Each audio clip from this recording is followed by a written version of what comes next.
Good morning, guys. Uche Njoku. It is Saturday morning, Memorial Day weekend, and I'm here at Hudson Park in Uche L, the beautiful city of Uche L where I live. And I want to talk to you about an aspect of leadership that most of us don't see, but those of us who are in leadership experiences sometimes don't realize. So you'll hear the term, not the term, but the saying that leadership is a very lonely space. You know, being a principal, being a superintendent, being the one who all the issues, all the successes, where everything falls on your shoulders. It's very lonely because often you have to make choices and decisions that are grounded on the fact that you have the final say. So whether or not things are successful or not successful, it comes back down to you. And I'm not saying anything that you don't already know. However, there's this one aspect of it all that is very, very hard, very difficult. And I would say this to all aspiring leaders, newbies in the game, those of you who make career, and those of you who are actually even thinking about, like, I want to walk away from this.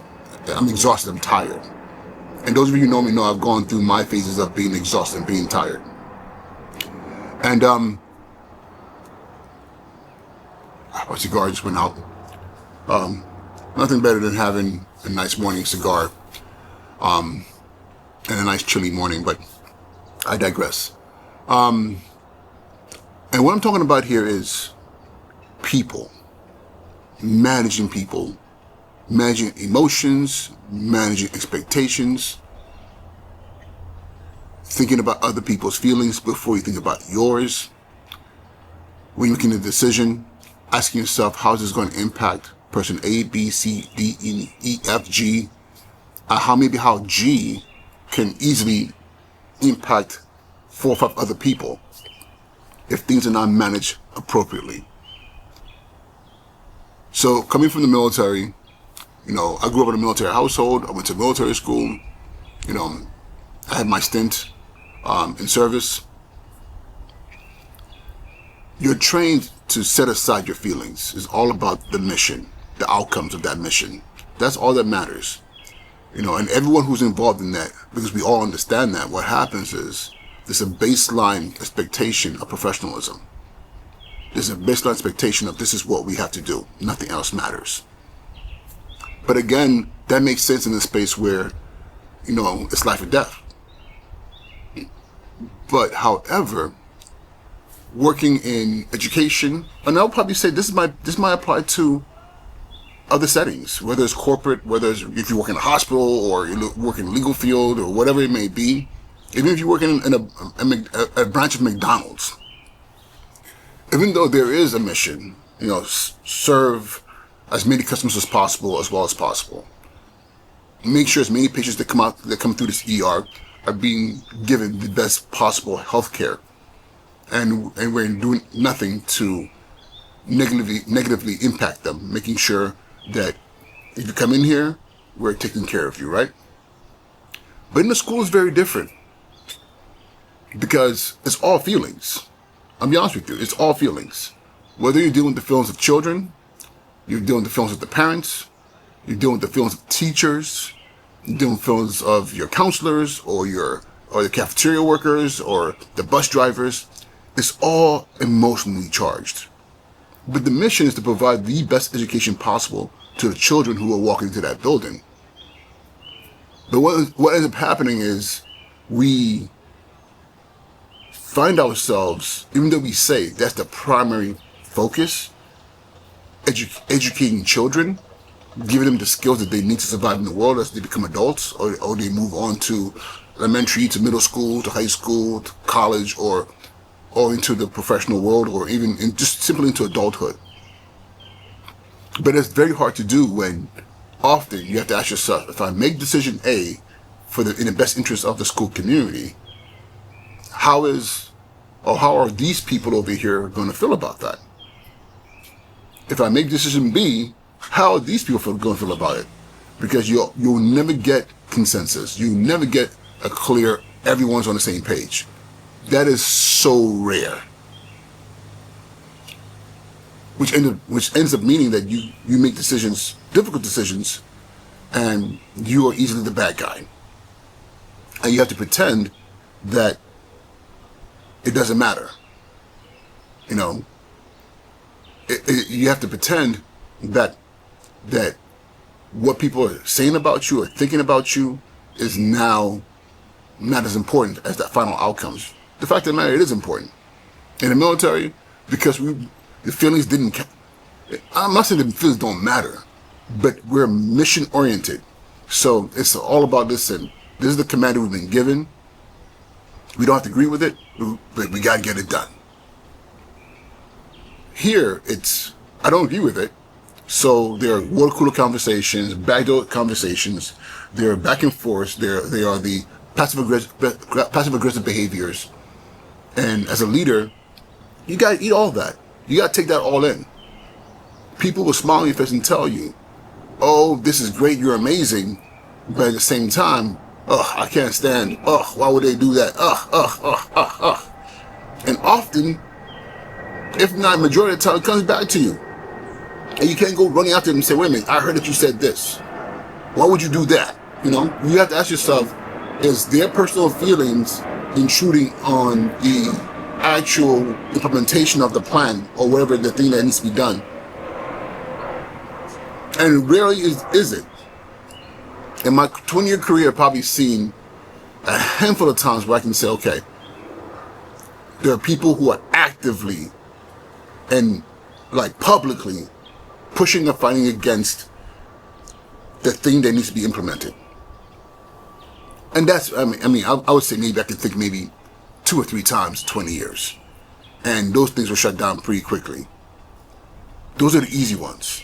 The harder ones are the ones where, as you're implementing a plan, whether it's new curriculum, a new policy, whatever it is, people are just whining and complaining about it the whole entire time. Then all of a sudden, people start doing the things that they do to push back without pushing back. All of a sudden, people are sick. There are call-outs, mental health days, all these things are happening. Or in some cases, saying things loud enough that it acts to subverse the policy. Like saying things to students that creates more problems because you don't agree with this. So now I'm going to say things to parents or to students or whoever. And after a while, that noise gets so loud. And I'm trying not to be specific because, you know, for the years, if I say certain things, people might say, wait, he's talking about me. Or somebody might say, wait a minute, he's talking about when I told him about what happened in my school. But the thing is, this is not coming from just my experiences. It's coming from experiences that I've gotten from leaders who reached out to me and saying, I'm dealing with this, how do I deal with this? And it's a lot. It's a lot. It's exhausting. Because at the end of the day, you want to make sure that everyone in your community and your team are all able to do their work with the least amount of stress, least amount of distractions. But it's hard.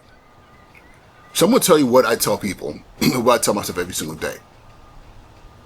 Focus on the outcomes. Be transparent. You tell your team, the people, this is what we're doing, this is why we're doing it, this is how I came to this conclusion. The one thing I'll tell you, I like to believe that I'm very inclusive. I ask for people's opinions. I bring together people around the table, or we have a conversation, and whether I agree or did not agree, I give people voice, and I'm also able to say, hey, we're moving off track, or even say, no, that's not going to work because these are the things that you're not seeing. I do all that, and I always offer people, hey, if you want to talk to me one-on-one, come talk to me. Some people do, a lot of people don't. And with all those things that I've created to kind of make sure I give voice to all the key stakeholders, or at least as many as possible, because you can't always get everyone there. then when decision is made, I move forward with it. I have to accept the fact that my responsibility is to make sure that the school moves forward, to make sure that my organization is successful, regardless of the pains, regardless of the noise, because again, education, skills, tools, abilities, so that these children move into the next phase of their life and not just survive but conquer. So if you're a leader right now that is going through it, whether you're going through it silently or you're talking to other people about this and you're seeking guidance, which you should be doing, you should not be leading in a vacuum, because that's the way you guarantee failure. Because at the end of the day, if you're leading in a vacuum, and then the question is, why did you X, Y, Z? Why did you not ask? Why did you not seek support? Then that's 100% on you. So as long as you're doing the right things and pushing towards the right outcomes, it's important that you keep your eyes on the prize. Of course, take care of your people, but do not allow taking care of your people to overshadow the mission. And the mission are those babies in our schools, whether they're pre-K or they're 12th graders, is to make sure that we're giving them what they need. And sometimes, it's sad to say, you have to make decisions to provide people what they need, even though there's oftentimes they don't know what they need. You have the information, you have the data. You can explain to them, you can give them case studies, you can say, listen, I've seen this here, it didn't work, or this is what I believe is the right thing right now based on all the information I have. You still got to implement it. And you also have to be willing to engage those who are outright pushing back and creating more chaos. The key is to get the mission accomplished. All right, y'all. Hopefully this made sense to somebody out there. Don't sit in the shadows. Don't sit depressed. Don't sit, beating yourself up.